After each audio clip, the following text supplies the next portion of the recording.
नमस्कार, मैं हूं सत्यपाल और आप देख रहे हैं CWB हिंदी न्यूज। हरियाणा के कई शहरों में सुबह से छाया कोहरा, पहाड़ी राज्यों में बर्फबारी और बारिश के बाद हालात बदले। ठंड का मौसम आने से उत्तर भारत के राज्यों में सुबह शाम हल्की ठंड का एहसास होने लगा है। हरियाणा के कई शहरों में सुबह से ही कोहरा छा गया, वहीं पहाड़ी राज्यों में बर्फबारी और बारिश के हालात बन गए। कश्मीर से लेकर हिमाचल प्रदेश के ऊंचाई वाले इलाकों तक बर्फबारी शुरू हो गई है। यह सिलसिला अभी कुछ दिन चलने वाला है। मौसम विभाग के पूर्वानुमान के अनुसार 9 से 10 नवंबर के दौरान जम्मू कश्मीर, लद्दाख, गिलगित बाल्टिस्तान, मुजफ्फराबाद और हिमाचल प्रदेश में छिटपुट स्थानों पर हल्की से लेकर मध्यम बारिश या बर्फबारी होने की संभावना व्यक्त की जा रही है। इसके बाद इसमें कमी आएगी। वहीं 11 नवंबर से दक्षिण पूर्व प्रायद्वीपीय भारत में अलग अलग स्थानों पर भारी बारिश की संभावना है। Haryana panchayat election update. दूसरे चरण के 9 जिलों में मतदान आज। चुने जाएंगे 1244 पंचायत समिति व 158 जिप सदस्य। हरियाणा पंचायत चुनाव के दूसरे चरण में 9 जिलों यानी अंबाला, चरखी दादरी, गुरुग्राम, करनाल, कुरुक्षेत्र, रेवाड़ी, रोहतक, सिरसा और सोनीपत के 57 ब्लॉक में 1244 पंचायत समिति सदस्यों व 158 जिला परिषद सदस्यों के लिए 9 नवंबर यानी आज मतदान होगा। दूसरे चरण में सरपंच और पंच पद के लिए 12 नवंबर को मतदान डाला जाएगा। हरियाणा के राज्य निर्वाचन आयुक्त धनपत सिंह ने बताया कि प्रदेश में दूसरे चरण के लिए पंचायत समिति सदस्यों व जिला परिषद सदस्यों के लिए सभी तैयारियां पूरी कर ली गई हैं। पंचायत चुनाव के दूसरे फेज में दिग्गजों की परीक्षा, सीएम विज के शहर भी शामिल। सबसे ज्यादा सेंसिटिव यही चरण, करनाल अति संवेदनशील। आदमपुर उपचुनाव के बाद अब पंचायत चुनाव के दूसरे फेज में दिग्गजों की परीक्षा होने वाली है। दूसरे फेज में सीएम मनोहर लाल खट्टर और गृह मंत्री अनिल विज के शहर भी शामिल हैं। सीएम का शहर करनाल है, जबकि अनिल विज के शहर अंबाला में दूसरे फेज में चुनाव हो रहे हैं। पंचायत चुनाव के दूसरे चरण में आज जिला परिषद और पंचायत समिति मेंबरों के लिए चुनाव होगा। पंच सरपंच के लिए 12 नवंबर को वोटिंग होगी। चंडीगढ़ छोड़कर सीएम भी सूबे का दौरा कर रहे हैं। पूर्व सीएम भूपेंद्र सिंह हुड्डा ने अपने बेटे दीपेंद्र हुड्डा के साथ गांव पर फोकस करना शुरू कर दिया है। हरियाणा में एक्स सर्विसमैन कारपोरेशन की तैयारी। सीएस संजीव कौशल पक्ष में बनेगा या नहीं, इस पर सीएम करेंगे अंतिम फैसला। हरियाणा में एक्स सर्विसमैन कारपोरेशन बनाने की तैयारी हो रही है। मुख्य सचिव सीएस संजीव कौशल इसको बनाने के पक्ष में है। उन्होंने सूबे के लिए अच्छा कदम बताया है। राज्य में कारपोरेशन बनेगा या नहीं, इस पर अंतिम फैसला सीएम मनोहर लाल खट्टर ही करेंगे। हालांकि राज्य की टॉप ब्यूरोक्रेसी कारपोरेशन बनाने के लिए दूसरे राज्यों का उदाहरण सीएम के सामने पेश करेंगी। देश के दूसरे राज्यों में इस प्रकार की कारपोरेशन पहले से बने हुए हैं। इनके जरिए एक्स आर्मी मैन के कल्याण, उन्हें रोजगार के अवसर मुहैया कराने या स्वरोजगार के लिए साधन उपलब्ध करवाने के साथ ही उनके परिवारजनों के लिए कल्याण के लिए कार्य किए जाते हैं। हरियाणा में लगभग 2 लाख पूर्व सैनिक हैं, इसलिए हरियाणा में भी एक्स सर्विसमैन कारपोरेशन बनाया जाना चाहिए। हरियाणा के सरकारी कर्मचारियों के लिए खुशखबरी। हेल्थ कवर देगी सरकार। क्लास 2 का 5 लाख, क्लास 1 का 3 लाख तक कैशलेस बीमा। हरियाणा के सरकारी कर्मचारियों के लिए खुशखबरी है। सरकार कर्मचारियों, पेंशनरों के साथ उनके आश्रितों के लिए भी कैशलेस स्वास्थ्य बीमा योजना का आरएफपी भविष्य ध्यान में रखते हुए डेडलाइन फिक्स करने जा रही है। सीएम मनोहर लाल खट्टर ने अधिकारियों को इसके लिए खास हिदायत दी है। इस योजना के तहत 6,51,000 से अधिक कर्मचारियों के परिवार को लाभ पहुंचेगा। इनमें क्लास 1 के तहत हरियाणा के सरकारी व निगम कर्मचारियों के 3,43,746 परिवार, पेंशनर्स के 3,05,000 परिवारों को यह लाभ मिलने वाला है। इस कैशलेस स्वास्थ्य बीमा योजना में श्रेणी 2 में मान्यता प्राप्त पत्रकारों के 1200 परिवार, आजाद हिंद फौज के सैनिकों के 424 परिवार, आपातकाल के दौरान जेल में बंद रहे व्यक्तियों के 555 परिवार, हिंदी आंदोलन से जुड़े रहे व्यक्तियों के 186 परिवार, दूसरे विश्व युद्ध के दौरान जेल में बंद व्यक्तियों के 614 परिवार भी शामिल किए जाएंगे। कैशलेस बीमा योजना के तहत सभी इंडोर उपचार, डायलिसिस, मोतियाबिंद, कीमोथेरेपी, रक्त आधार जैसी सभी डे केयर बीमारियां कवर होंगी। इसके अलावा 18 पुरानी बीमारियों की जांच और दवाओं का भी लाभ दिया जाएगा। इस योजना के तहत परिवारों का बीमा 3 लाख रुपए से अधिक का होगा।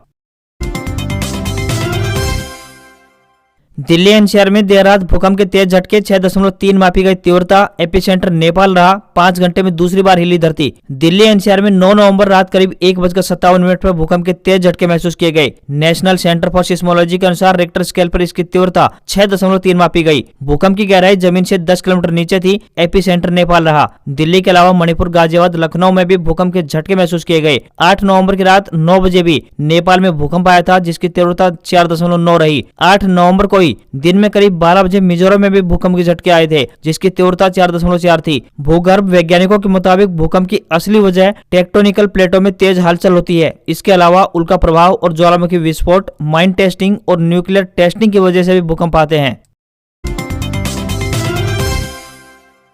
हरियाणा के कॉलेज टीचर्स का हेल्थ क्राइटेरिया फिक्स कराने होंगे लीवर फंक्शन के साथ 7 टेस्ट, रिपोर्ट के स्टेटस कॉलम में भरनी होगी डिटेल। हरियाणा के सरकारी कॉलेजों को टीचर्स का हेल्थ क्राइटेरिया उच्च शिक्षा विभाग यानी डीएचई ने फिक्स कर दिया है। अब टीचरों को लीवर फंक्शन के अलावा 7 हेल्थ चेकअप जरूरी कराने होंगे। साथ इनकी डिटेल अपनी वार्षिक गोपनीय रिपोर्ट यानी एसीआर में भी भरनी होगी। उच्च शिक्षा विभाग की ओर से इस बाबत निर्देश जारी कर दिए हैं। सरकारी कॉलेजों के शिक्षकों द्वारा अपनी वार्षिक गोपनीय रिपोर्ट यानी एसीआर भरते समय अपने स्वास्थ्य जानकारी देने के बारे में कोई दिशा निर्देश नहीं होने का मुद्दा उठाए जाने के बाद उच्च शिक्षा विभाग यानी डीएचई ने एसीआर के लिए हेल्थ चेकअप का क्राइटेरिया फिक्स किया है। कांग्रेस का आदमपुर हार का बहाना, उदयभान और हुड्डा बोले हारे जरूर लेकिन कुलदीप बिश्नोई के 11,000 वोट घटे। हरियाणा में हिसार के आदमपुर उपचुनाव में भाजपा की जीत के बाद अब कांग्रेसी अपने गणितीय फार्मूले के आधार पर हार पर सफाई देते नजर आ रहे हैं। कांग्रेसी नेताओं का मानना है कि इसी गणितीय फार्मूले के हिसाब से आदमपुर में कांग्रेस मजबूत हुई है। कुलदीप बिश्नोई के जाने से उनके केवल 11,000 वोट कम हुए हैं। साथ ही हार का अंतर जो पहले 30,000 था वह अब कम होकर 15,000 पर पहुंच गया है। इसलिए आदमपुर में कांग्रेस मजबूत हुई है। सांसद दीपेंद्र हुड्डा ने कहा है कि कांग्रेस उम्मीदवार को मिले 52,000 मतों ने हरियाणा की राजनीति दीवार पर अंकित कर दिया है कि साल 2024 में प्रदेश में भारी बहुमत से कांग्रेस की सरकार बनने जा रही है। जींद में एक्सप्रेस वे पर रास्ते को लेकर धरना जारी, ग्रामीण बोले प्रशासन जल्द फैसला ले, खापों की बैठक बुलाकर लेंगे आगामी फैसला। हरियाणा के जींद में ग्रीनफील्ड हाईवे नंबर 352A और नेशनल हाईवे 152D के पास इंटरचेंज पर चल रही चाबरी, भिड़ताना, मोरकी, निडाना, खरक रामजी व ललित खेड़ा के ग्रामीणों का धरना मंगलवार को भी जारी रहा। ग्रामीण 2 महीने से अधिक समय से आंदोलनरत हैं। प्रशासन के आश्वासनों के सिवाय उनकी मांग पर कोई कार्रवाई नहीं की जा रही है। वहीं ग्रामीण भी अड़ गए हैं कि मांग पूरी करवाकर ही दम लेंगे। ग्रामीणों ने बताया कि रास्ता देने को लेकर नेशनल हाईवे अथॉरिटी के अधिकारी, प्रशासनिक अधिकारी, सांसद व विधायक तक मौके पर पहुंचकर देख चुके हैं और मांगों को जायज भी बताया है, लेकिन अभी तक उन्हें रास्ता नहीं मिल पाया है। उन्होंने चेताया कि शीघ्र ही रास्ते की मांग को पूरा नहीं किया गया तो खापों गणमान्य लोगों की बैठक बुलाकर ठोस कदम उठाने को मजबूर होंगे। आदमपुर हार से हरियाणा कांग्रेस में कलह बढ़ी, कुमारी शैलजा ने हुड्डा के खिलाफ मोर्चा खोला, बोली सबको साथ लेकर नहीं चले। हिसार के आदमपुर उपचुनाव की हार पर हरियाणा कांग्रेस में कलह तेज हो गई है। पूर्व प्रदेश अध्यक्ष कुमारी शैलजा ने भूपेंद्र हुड्डा पर जमकर तंज कसे हैं। उन्होंने कहा कि इस चुनाव में जीत से कहीं ज्यादा हुड्डा को तीसरी बार सीएम प्रमोट किया गया है। हरियाणा में कांग्रेस एक परिवार की पार्टी बनकर रह गई है, जिसकी वजह से यह हार मिली है। बता दें कि आदमपुर उपचुनाव की पूरी कमान भूपेंद्र हुड्डा, उनके बेटे दीपेंद्र हुड्डा और प्रदेश अध्यक्ष उदयभान ने संभाली हुई थी। स्टार प्रचारकों में कुमारी शैलजा, रणदीप सुरजेवाला का नाम था, लेकिन वे उपचुनाव में प्रचार करने नहीं आए। कुमारी शैलजा ने कहा कि चुनाव में सबको साथ लेकर चलने की कोई मीटिंग या फिर प्लेटफॉर्म नहीं रखा गया। चुनाव के शुरू से लेकर अंत तक एक ही प्रक्रिया चली। कांग्रेस के उम्मीदवार जयप्रकाश एक ही बात करते रहे कि वह यानी हुड्डा मुख्यमंत्री बनेगा। राष्ट्रीय नेताओं की फोटो नदारत थी। वहीं कुमारी शैलजा ने भूपेंद्र हुड्डा का नाम लिए बिना कहा कि चुनाव में यह प्रोजेक्ट किया गया कि पार्टी को कुछ ही लोग चला रहे हैं। जनता में यह संदेश दिया गया।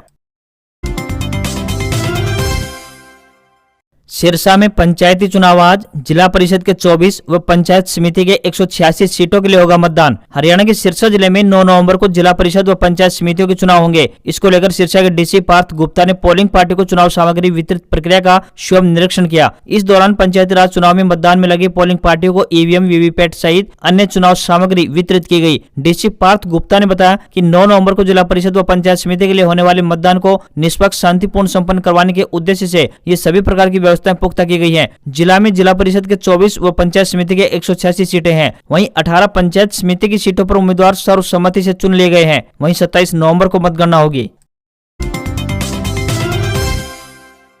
Solar pump subsidy scheme update. Solar pump का गलत तरीके से किया उपयोग तो वापस करनी होगी सब्सिडी। कुरुक्षेत्र के अतिरिक्त उपायुक्त एवं मुख्य परियोजना अधिकारी अखिल पिलानी ने कहा है कि हरियाणा सरकार के नवीन एवं नवीकरणीय ऊर्जा विभाग द्वारा अनुदान यानी सब्सिडी पर दिए गए सोलर पंप को किसी अन्य को बेचने या फिर किसी दूसरी जगह पर लगाने पर कृषि सिंचाई की बजाय सिस्टम को अन्य तरीके से उपयोग करने के बारे में शिकायत प्रशासन के संज्ञान में आ रही है। नवीन एवं नवीकरणीय ऊर्जा विभाग के अधिकारियों के निर्देशानुसार निर्धारित किए गई जगह के अलावा सोलर पंप सेट दूसरी जगह लगाया तो सब्सिडी नहीं मिलेगी और अन्य को बेच देने पर उसके खिलाफ कार्रवाई अमल में लाई जाएगी। उन्होंने कहा कि सोलर पंप पर 75% अनुदान दिया गया है और इसका उद्देश्य बिजली व डीजल की खपत को कम करने के साथ साथ पर्यावरण को प्रदूषित होने से बचाना भी है।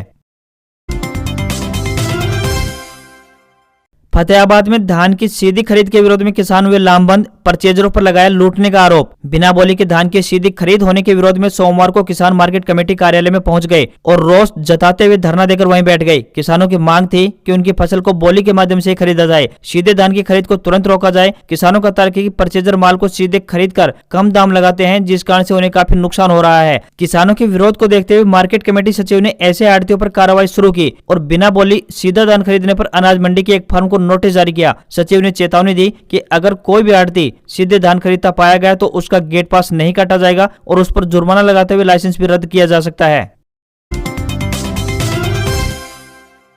HPSC jobs update. एचपीएससी ने मांगी डिस्ट्रिक्ट कमांडेंट के पदों पर आवेदन, 10वीं पास करें अप्लाई। हरियाणा लोक सेवा आयोग द्वारा हरियाणा होमगार्ड्स और सिविल डिफेंस में डिस्ट्रिक्ट कमांडेंट यानी ग्रुप बी के पदों पर भर्ती के लिए अधिसूचना जारी की है। जो भी उम्मीदवार इन पदों के लिए इच्छुक हैं वह अपने आवेदन भेज सकता है। इन पदों के लिए उम्मीदवारों को ऑनलाइन आवेदन करने होंगे। आवेदक आयोग की आधिकारिक वेबसाइट के जरिए अपने आवेदन भेज पाएंगे। आवेदन करने की अंतिम तिथि 29 नवंबर 2022 है। इन पदों के लिए उम्मीदवार का 10वीं पास होना जरूरी है। न्यूनतम आयु की बात करें तो 18 वर्ष, अधिकतम आयु 27 वर्ष तय की गई है। इन पदों के लिए उम्मीदवारों को ऑनलाइन आवेदन करने होंगे।